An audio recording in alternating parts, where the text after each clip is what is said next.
Dorney Park is a relatively small amusement park located in Allentown, Pennsylvania. Owned and operated by Cedar Fair, the park has a somewhat poor reputation amongst roller coaster enthusiasts. This isn't actually because the park is bad, but rather because enthusiasts compare it to larger Cedar Fair parks like Cedar Point or Kings Island in Ohio. Personally, I think that's an unfair way of looking at it because I've very much enjoyed my 2 visits to Dorney Park over the years. My first visit took place in 2018 and second in 2020, so throughout these 2 visits I've been able to gather opinions on the 7 roller coasters that are currently operating at the park. Although they don't have a ton, the upper end of this list is filled with some surprisingly good coasters that deserve more positive recognition in themselves. Before we get into this video, I'd like to mention that we are getting very close to 1,000 subscribers, and it would mean a lot to me if you could help out with that. Leave a like, comment, subscription, do whatever you can to support the channel, and without further ado, this is how I rank the 7 roller coasters currently operating at Dorney Park. Disclaimer, before we get into the video, I'd like to point out that you will not be seeing Demon Drop on this list. Although I've recently been talked into counting Demon Drop as a roller coaster credit, and really all signs point at this being true, it's an extremely controversial topic with many not considering it one. Above all, the biggest reason not including Demon Drop on this list is because of how difficult it would be to rank it amongst other roller coasters in the park. So with that all out of the way, let's begin the video. Number 7, Woodstocks Express.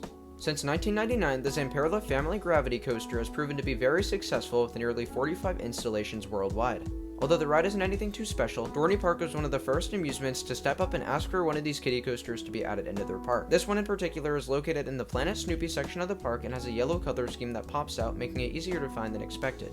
If you're in your teenage years like me, Woodstocks Express is most definitely a one-and-done coaster that you do once for the credit and then move on with your day.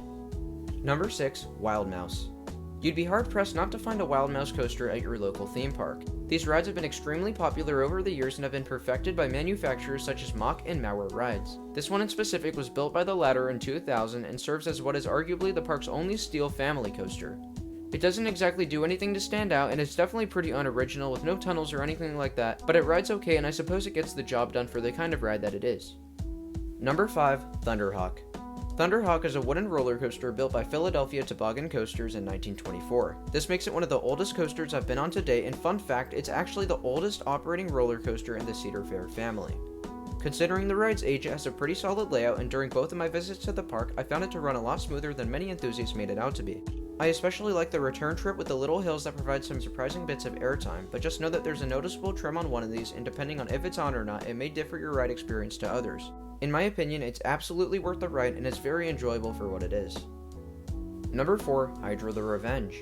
Hydra the Revenge, or just Hydra for short, is a B&M floorless coaster that opened in 2005 and is by far the most unique one of these that I've ever ridden. Something many people don't even take into consideration is that Hydra is the only B&M floorless coaster that doesn't include a vertical loop in its layout. Weird, I know. Another thing that sets it apart from others is the JoJo roll at the very beginning of the ride. This is essentially a slow heartline roll taken just after you were dispatched from the station. This is a very rare element that can only be found on a few roller coasters worldwide, but yeah, it's pretty cool hearing riders screaming before the lift hill.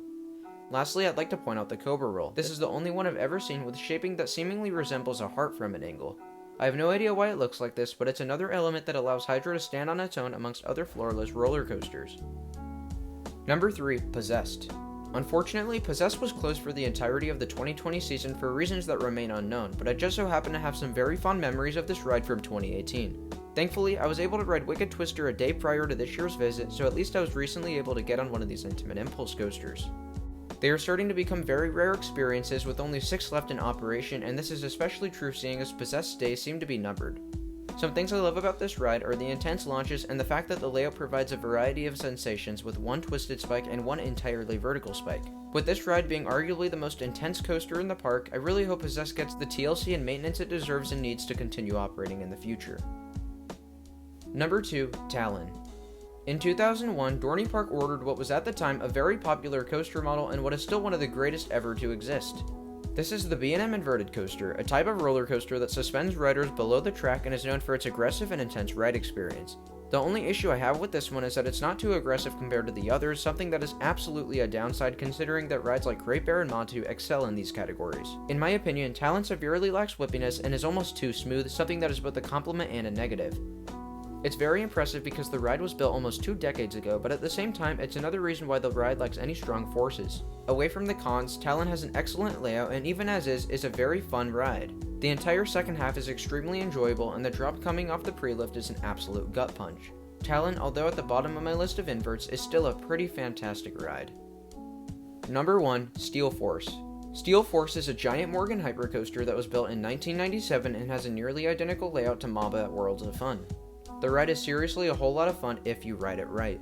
In the front row, you have a huge added bonus of crazy 75mph winds, which is dominant in keeping elements that could be boring still fun. For example, the giant helix after the first few large airtime hills.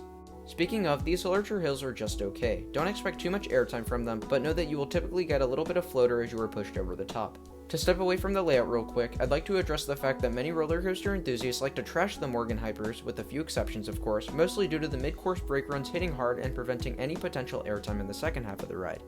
I don't know if I'm just lucky, but every single time I've ridden Steel Force, this hasn't been the case. Based off of my 2018 and 2020 rides, the brakes will only slow the train ever so slightly, resulting in some flagector airtime during the return run of airtime hills. To describe this airtime in other words, it's basically strong floater airtime with a hint of ejector as you land violently onto your seat at the last second. I'm not sure why this happens, but to me, it's what really saves the ride and puts it at the top of this list.